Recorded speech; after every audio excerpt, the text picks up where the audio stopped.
Hello everyone, কেমন আছো সবাই? আশা করছি সবাই খুব ভালো আছো। আমি তো বিন্দাস আছি।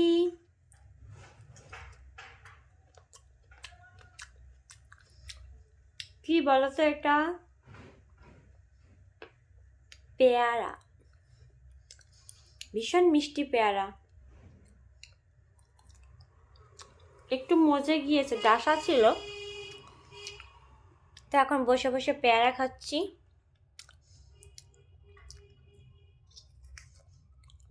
আর ভাবছি, কি ভাবছি জানো?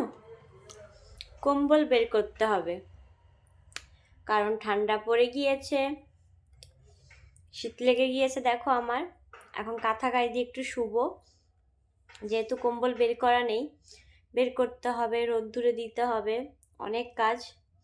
তাই ভাবছি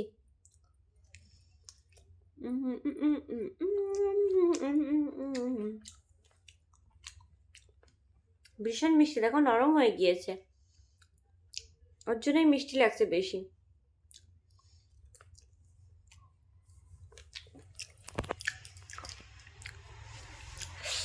তো ভালোই ঠান্ডা পড়েছে বন্ধুরা আমাদের এখানে, আর গ্রামের দিকে তো আরো বেশি ঠান্ডা পড়েছে। যারা গ্রামে থাকো তারা জানো খুব ঠান্ডা, আমাদের দিকে অতটা না, কিন্তু ভালোই দুদিন ধরে দেখছি মানে ঠান্ডাটা একটু লাগছে গায়ে। গায়ে একটা কাঁথা দিলে বা একটু হালকা যে পাতলা কম্বলগুলো আছে ওগুলো দিলে খুব আরাম লাগবে। তাই বের করতে হবে, রোদ্দুরে দিতে হবে। আজকে আর করবো না, কালকে করব। তো আমি যাই, ছেলেকে স্কুলে আনতে যাব। Tata, bye bye.